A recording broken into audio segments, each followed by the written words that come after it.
नमस्कार। स्वागत है आप सभी का एक बार फिर से हमारे चैनल पे, जिसका नाम है एनएन टॉप। आज हम एक नए टॉपिक के साथ आपके सामने हैं, जो कि काफ़ी महत्वपूर्ण संस्था है। इसके बारे में आप लोग थोड़ा बहुत जानते भी होंगे, लेकिन आज हम इसके बारे में डिटेल स्टडी करेंगे। क्या है ये वित्त आयोग? तो हम क्या पढ़ेंगे आज? वित्त आयोग। वित्त आयोग के बारे में पूरी डिटेल स्टडी करेंगे, इसके प्रावधान, इसके काम क्या क्या हैं। तो शुरू करते हैं आज का अपना सेशन। ठीक है, वित्त आयोग, फाइनेंस कमीशन इसका नाम है इस संस्था का।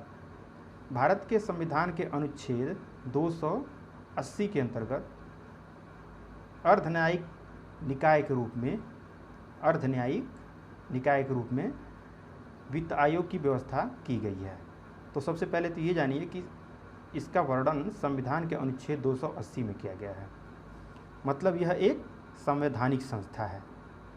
ये प्रारंभ से ही संविधान का हिस्सा रहा है और संविधान में इसका जिक्र है, इसलिए यह संवैधानिक संस्था है।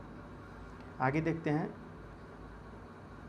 इसका गठन राष्ट्रपति द्वारा हर 5 वर्ष या आवश्यकता अनुसार उससे पहले भी कर सकता है।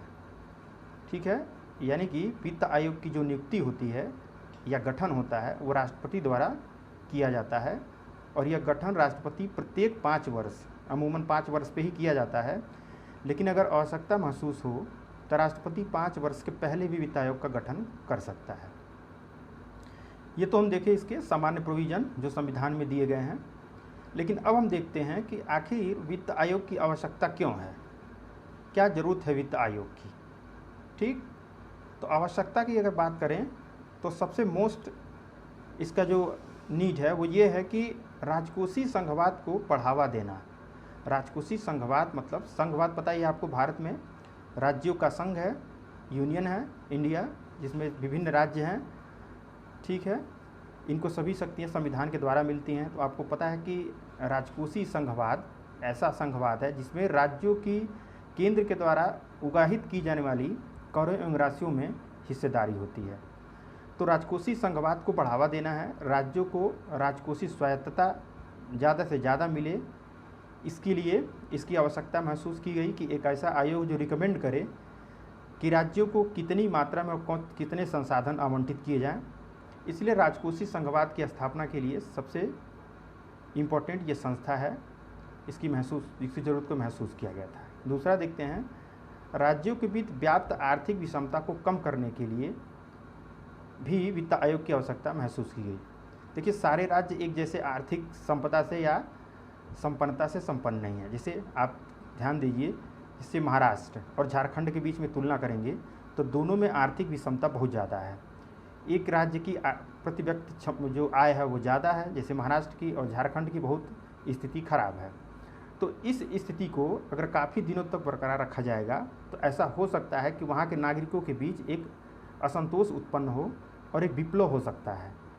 इसलिए संसाधनों के आवंटन के माध्यम से वित्त आयोग ये सुनिश्चित करता है कि जो विषमता एक दूसरे राज्य के बीच में उपस्थित है उसको कम से कम किया जा सके। ये उसका दूसरी आवश्यकता इसलिए महसूस की गई। तीसरा हम देखते हैं कि संविधान की समवर्ती सूची में 7वीं अनुसूची में, ये देखिए 7वीं अनुसूची में राज्य सूची 3 सूचियों में वर्णित है। आपको पता है संविधान का जो 7वां अनुसूची है उसमें 3 सूचियाँ दी गई हैं। संघ सूची, सबसे पहले संघ सूची है, ठीक, उसके बाद राज्य सूची है, उसके बाद समवर्ती सूची है। ठीक है, तो जो राज्य सूची है उसमें कार्यों की संख्या लगभग 100 है वर्तमान में, और संघ सूची है उसमें वर्तमान में लगभग 61 सूचियाँ हैं लगभग। तो चूँकि देखिए राज्य सूची कितनी है, ज़्यादा है, 100 के आसपास, तो इसका मतलब राज्य के ऊपर दायित्व ज़्यादा है। तो दायित्व जाता है तो दायित्वों के निर्वहन के लिए फाइनेंस या वित्त की आवश्यकता होती है। तो राज्य सूची के अंतर्गत राज्य द्वारा किए जाने वाले कार्यों की संख्या अधिक होती है, लेकिन वित्तीय उपलब्धता कम होती है। तो उसी वित्तीय उपलब्धता को समुचित मात्रा में उपलब्ध कराने के लिए वित्त आयोग की आवश्यकता महसूस की गई कि वित्त आयोग रिकमेंड करेगा कि इनको कितनी मात्रा में और कितने संसाधनों की ज़रूरत है। ये इसकी आवश्यकता तीसरे सबसे महत्वपूर्ण तथ्य देखा हमने। चौथा देखते हैं, चूँकि राज्य जो होते हैं वो नागरिकों के डायरेक्ट टच में होते हैं। सेंटर, चूँकि पता है आपकी एक जगह केंद्र सरकार दिल्ली में है, तो वो प्रत्येक व्यक्ति के पास पहुंचनी चाहिए। जैसे सुदूर बंगाल में बात कीजिए, मिजोरम में बात कीजिए, तो राज्य हमेशा वहाँ पे उपस्थित नहीं हो सकता है, क्योंकि लेकिन मिजोरम राज्य की सरकार व्यक्तियों के सबसे करीब होगी। तो चूँकि राज्य व्यक्तियों के सबसे करीब होता है, तो उनकी आवश्यकताओं को वो अच्छे से महसूस करता है। केंद्र उस चीज़ को महसूस नहीं करता है, क्योंकि हर राज्य की अलग अलग आवश्यकता होती है, हर राज्य की अलग अलग आवश्यकता होती है, हर राज्य की अलग अलग संसाधन, अलग अलग क्षमता होती है। तो उसकी आवश्यकता को सिर्फ राज्य ही महसूस कर सकता है। इसलिए राज्य को जिम्मेदारी ज़्यादा से ज़्यादा निभानी पड़ती है। उनकी जिम्मेदारी अधिक होती है कि नागरिकों के अधिकारों को, उनकी आवश्यकताओं को समुचित तरीके से पूर्ति की जा सके, और ये तभी संभव है जब राज्य के पास अधिक संसाधन होंगे। तो वित्त आयोग उनके संसाधन दे करके नागरिकों की जो आवश्यकताएं हैं उसको पूर्ति करने के लिए राज्य को सक्षम बनाता है। दूसरा, लास्ट का हम देखते हैं क्यों आवश्यकता है। प्राकृतिक संसाधनों की दृष्टि से राज्य में परस्पर असमानता पाई जाती है, ये भी आप जानते हैं। झारखंड में मिनरल्स ज़्यादा है, ठीक, बिहार में कम है, महाराष्ट्र में ज़्यादा है, कर्नाटक में ज़्यादा है। उसकी अपेक्षा जैसे ऊपर के मध्य प्रदेश के, ये इधर उत्तर प्रदेश या छोटे राज्य जैसे ये आपके राजस्थान भी, इसमें मिनरल्स तो उतने नहीं हैं लेकिन फिर भी कम हैं। गुजरात हो गया, पंजाब हो गया, इनमें मिनरल्स कम हैं, इसमें असमानता पाई जाती है, ठीक। तो इस असमानता की वजह से राज्यों में विषमता पैदा होती है। तो उस विषमता को कम करने के लिए वित्त आयोग समय समय पे गठित किया जाता है, ताकि इनके बीच असमानता को कम किया जा सके। ये हमने देखा इनकी आवश्यकता क्यों महसूस की गई वित्त आयोग की, ठीक है। अब हम आगे बढ़ते हैं, इसके संरचना की बात करते हैं। ये बनता कैसे है, इसके कार्य क्या हैं, ठीक। वित्त आयोग में एक अध्यक्ष एवं 4 अन्य सदस्य होते हैं। 1 + 4 टोटल कितने हो गए, 5 सदस्य। इसका मतलब वित्त आयोग 5 सदस्यीय संस्था है, जिसमें एक अध्यक्ष और 4 अन्य सदस्य होते हैं, जिनकी नियुक्ति कौन करता है, राष्ट्रपति करता है, और उनका कार्यकाल राष्ट्रपति के आदेश तक के तहत तय होती है, ठीक। सदस्यों को, संसद को इन सदस्यों की चयन की योग्यता निर्धारण करने का अधिकार होता है। आप अभी बताएंगे, आपको एक एक्ट बना था, फाइनेंस कमीशन एक्ट, उसी में सब निर्धारित किया गया है कि संसद को कौन कौन सी शक्तियाँ प्राप्त होंगी। तो चयन की योग्यता निर्धारित करने का जो अधिकार है वो संसद के पास है।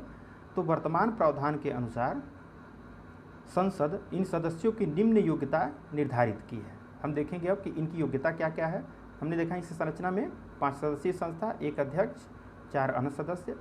अब इनकी योग्यता को देखते हैं, ठीक। योग्यता की बात करें तो सबसे पहले अध्यक्ष होता है इसका।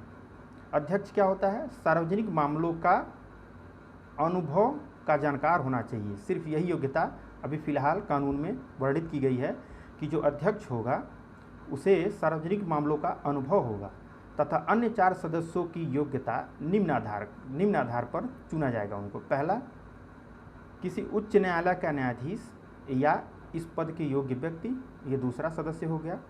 तीसरा, ऐसे व्यक्ति जिसे भारत के लेखा एवं वित्त मंत्रालयों का विशेष ज्ञान हो, वित्त मामलों का, लेखा मतलब ऑडिटिंग और फाइनेंस से रिलेटेड चीज़ों का अच्छा ज्ञान हो, ये तीसरा व्यक्ति होगा जिसकी योग्यता होगी। चौथा जो सदस्य होता उसे प्रशासन, एडमिनिस्ट्रेशन और फाइनेंशियल मामलों का व्यापक अनुभव होना चाहिए। इन दोनों में अंतर देखिए, इसमें प्रशासन है, इसमें लेखा है, बाकी दोनों में सेम है, वित्तीय मामला, यानी कि एडमिनिस्ट्रेशन इन फाइनेंशियल मैटर और ऑडिटिंग इन फाइनेंशियल मैटर, इन दोनों को अलग अलग योग्यता और अनुभव होना चाहिए। लास्ट सदस्य जो होता है, ऐसा व्यक्ति होता है जिसे अर्थशास्त्र का विशेष ज्ञान हो या वह विशेष ज्ञाता हो। तो ये हो गई इन 5 सदस्यों की योग्यता, जिसके आधार पर इन सदस्यों को चुना जाता है। अब इनकी कार्य की बात कर लेते हैं।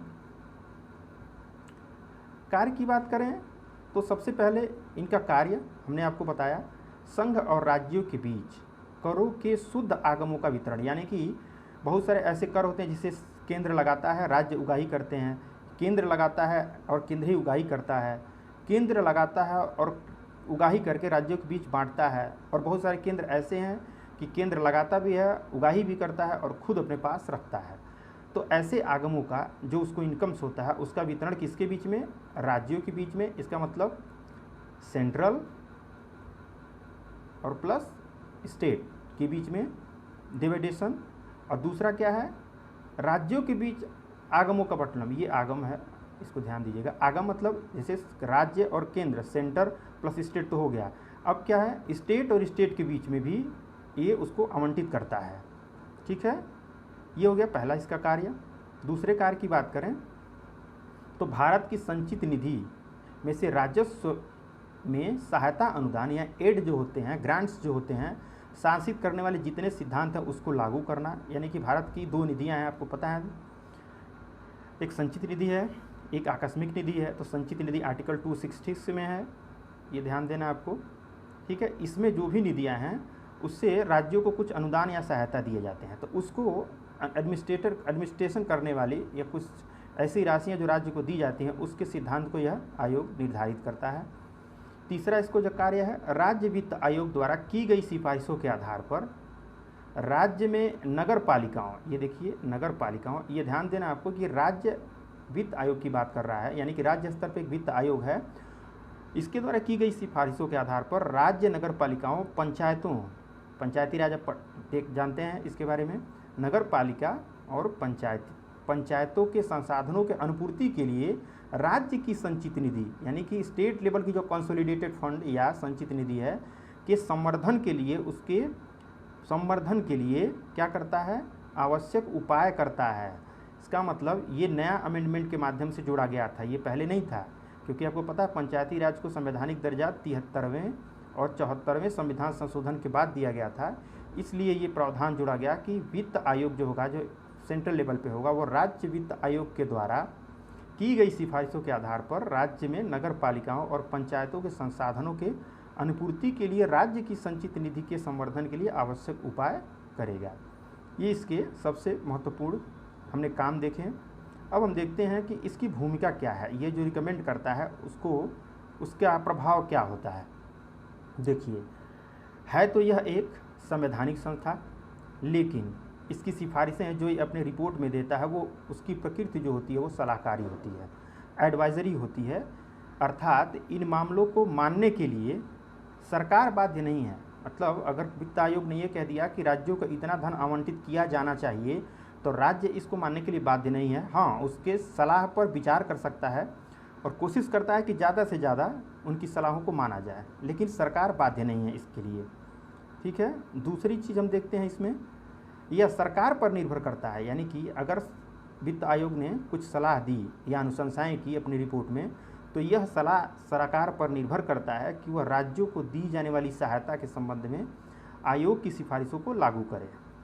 ये वही बात है, ठीक है, कि सलाहकारी है, सलाहकारी मानना बाध्यकारी होता नहीं है। इसलिए ये टोटल केंद्र सरकार पर डिपेंड करता है कि राज्यों को दी जाने वाली सहायता के संबंध में आयोग की सिफारिशों को लागू करे।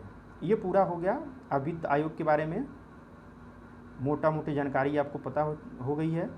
अब हम कुछ अन्य महत्वपूर्ण बिंदुओं को देखते हैं वित्त आयोग के बारे में। वित्त आयोग के जो सबसे पहला आयोग था, वित्त आयोग की नियुक्ति 1951 में, वित्त आयोग अधिनियम 1951 देखिए अब आया। यानी कि हमारे संविधान में वर्णन किया गया है कि आर्टिकल 280 में वित्त आयोग है जिसकी नियुक्ति राष्ट्रपति समय समय पर करेगा, इतना कह के छोड़ दिया गया है। लेकिन इस आर्टिकल को इनेक्ट करने के लिए एक एक्ट की ज़रूरत थी, तो उस एक्ट को पारित किया गया किसके द्वारा? संसद के द्वारा। वह एक्ट क्या है? वित्त आयोग अधिनियम 1951 है। इसी 1951 अधिनियम के तहत वित्त आयोग की नियुक्ति की प्रक्रिया, उसकी शक्तियाँ आदि का वर्णन किया गया है। ये चीज़ आपको ध्यान देना है। ठीक, जैसे अनुच्छेद 21A में क्या है? बेसिक शिक्षा का अधिकार है, राइट्स दे दिया गया। लेकिन राइट्स देने मात्र से काम तो चलता नहीं है, उसको इनैक्ट, उसको क्रियान्वित करने के लिए एक एक्ट बनाना पड़ा गवर्नमेंट को 2009 में। उस एक्ट को बोला जाता है राइट टू एजुकेशन एक्ट। ठीक, तो उसी प्रकार से वित्त आयोग की चर्चा तो की गई है 280 में, लेकिन उसको कौन सी शक्तियाँ प्राप्त होंगी, वह कैसे काम करेगा, उसके बारे में जो डिटेल प्रावधान किया गया वो वित्त आयोग अधिनियम 1951 के तहत किया गया। ठीक, तो पहले वित्त आयोग की जो स्थापना की वो तत्कालीन वित्त मंत्री अंबेडकर, BR अम्बेडकर के द्वारा की गई थी। पहले वित्त आयोग के जो अध्यक्ष थे वो KC नियोगी थे, ये आपको ध्यान देना है। यानी कि 1951 में पहले वित्त आयोग और इसके अध्यक्ष KC नियोगी। ठीक, स्थापना किसके द्वारा? BR अम्बेडकर के द्वारा। 3 तथ्य। और चौथा देखते हैं कि वर्तमान में 14वां वित्त आयोग, जिसकी कार्यावधि 2015 से 20 तक है, का गठन 2013 में किया गया था। किसका गया था? 2013 में किया गया था। और इसके अध्यक्ष कौन थे? Doctor YV Reddy. इन्होंने अपने रिकमेंडेशंस दी हैं। 13 में गठन किया गया, रिकमेंडेशंस 15 से 20 तक लागू है। अब ये 14वें वित्त आयोग चूँकि चल रहा है, 15 से 20 अपने समापन की ओर है, फिर भी इसके कुछ 2-3 महत्वपूर्ण प्रावधान थे, उसको देख लेते हैं। तो 14वें वित्त आयोग की प्रमुख अनुशंसाओं की अगर बात करें तो सबसे प्रमुख अनुशंसा इसकी है केंद्रीय करों में। हमने बताया कि केंद्र जो भी कर प्राप्त करता है और कलेक्ट करता है उसको राज्यों को भी डिस्ट्रीब्यूट करता है, यही वित्त आयोग का काम है मुख्य। तो राज्यों के करों में राज्य की भागीदारी को 42% तक बढ़ा दिया इसने। पिछले वित्त आयोग में यह केवल 32% ही बताया गया था। ठीक, लेकिन इस आयोग ने महत्वपूर्ण सुझाव दिया और ये अब तक की सबसे ज़्यादा वृद्धि मानी जाती है, लगभग 10% अधिक वृद्धि थी। यानी कि केंद्र के करों में राज्यों की भागीदारी अब कितनी है? 42% है। ठीक, दूसरा देखते हैं, इसका महत्वपूर्ण रिकमेंडेशन था कि जो फिजिकल डिफिसिट होता है, राजकोषीय घाटा होता है, वो GDP के अनुपात में 3% तक 2017-18 तक करना है। अब चूँकि पता ही है कि बीच में सब प्राइम क्राइसिस आ गया, अभी बीच में अब कोविड-19 चल रहा है, तो गवर्नमेंट चूँकि फिजिकल ये जो डेफिसिट है इसको कंप्लीट तो नहीं कर पा रही है, लेकिन कोशिश कर रही है कि ज़्यादा से ज़्यादा इसको कंप्लीट कर लिया जाए। ठीक, और तीसरा इसका रिकमेंडेशन था कि केंद्र द्वारा समर्थित स्कीम्स, यानी कि केंद्र द्वारा जो प्रायोजित स्कीम्स होती हैं उसकी संख्या को केंद्र को कम से कम करना चाहिए और इसकी जिम्मेदारी ज़्यादा से ज़्यादा राज्यों को देना चाहिए और उसके लिए उचित संसाधन को भी राज्यों को मुहैया कराना आवश्यक है। ये हमने 14वें वित्त आयोग के कुछ रिकमेंडेशंस देखी। अब हम देखते हैं 15वां वित्त आयोग, इसके बारे में थोड़ा जानते हैं। देखिए 15वें वित्त आयोग जो है, 15वां वित्त आयोग के अध्यक्ष जो वर्तमान नियुक्त किए गए हैं उनका नाम है NK सिंह। NK सिंह का फुल फॉर्म है नंदकिशोर सिंह। ठीक, ये 15वें वित्त आयोग का गठन नवंबर 2017 में किया गया है। आपको पता है कि 2020 में 14वें वित्त आयोग का कार्यकाल खत्म हो रहा है, तो उसके पहले करना होता है ताकि आने वाले 5 वर्षों में निर्धारित की जा सके कि राज्यों करों की बंटवारा कैसे होने वाला है। तो नवंबर 2017 में इसका गठन किया गया और इसके अनुशंसाओं को क्रियान्वित करने की जो अवधि निर्धारित की गई है वो 2020 से 2025 तक है। यानी 15 का हम बताएं, 2020 से 25, 14 का था 15 से 20। तो ये 15वां वित्त आयोग NK सिंह अध्यक्ष हैं। ये रिपोर्ट अपनी पेश करेंगे और वो जो पेश करेंगे उसी के हिसाब से जो गवर्नमेंट 2020 से 25 तक संसाधनों का आवंटन करेगी। एक हल्का सा विवादित मुद्दा और थोड़ा चर्चा में रहा है, उसको देख लेते हैं कि वित्त आयोग और योजना आयोग के बीच के संबंध कैसे रहे हैं। देखिए, ऐसे आरोप लगते रहे हैं कि वित्त आयोग को योजना आयोग के कार्यों ने क्या किया था? विस्थापित कर दिया था। हमने आपको नीति आयोग के चैप्टर में बताया था कि नीति आयोग कैसे काम करता है। तो नीति आयोग के काम के बारे में अगर आपको जानकारी नहीं है तो फिर हम आपको डिस्क्रिप्शन में उसका लिंक दे देंगे, देख लीजिएगा। उसमें हमने बताया था कि नीति आयोग योजना आयोग से अलग किस प्रकार है और योजना आयोग क्या काम करता था, नीति आयोग क्या काम करता है। तो जब योजना आयोग हुआ करता था तो वो योजना आयोग वित्त आयोग के कार्यों को विस्थापित कर दिया था, क्योंकि योजना आयोग गैर संवैधानिक और गैर संविधिक संस्था होने के बावजूद नीतियां बनाता था, पॉलिसी ड्राफ्ट करता था और इन नीतियों को क्रियान्वित करने के लिए राज्यों को क्या करता था? धन भी आवंटित करता था, अनुदान भी देता था। अब आपको पता ही है कि मेन काम ये तो वित्त आयोग का है, लेकिन योजना आयोग ने इसको सरपास कर दिया था। तो इस पर बहुत क्वेश्चन उठते थे कि आखिर वित्त आयोग की भूमिका क्या रह गया है, उसकी प्रासंगिकता क्या रह गई जब सारे काम योजना आयोग ही कर रहा है। तो लेकिन 2014 में एनडीए सरकार सत्ता में आती है और उसने एक बड़ा कदम लिया और उसने क्या किया? योजना आयोग को डिमोलिश कर दिया, ख़त्म कर दिया। उसके जगह पे नीति आयोग की स्थापना किया और जब से नीति आयोग का गठन किया गया है तब से वित्त आयोग अपनी वास्तविक शक्तियों का प्रयोग कर पा रहा है। तो ये हमारा रहा पूरा आज का लेक्चर। कैसा लगा आपको ज़रूर बताइएगा। ठीक है, मिलते हैं एक नए वीडियो के साथ। Take care.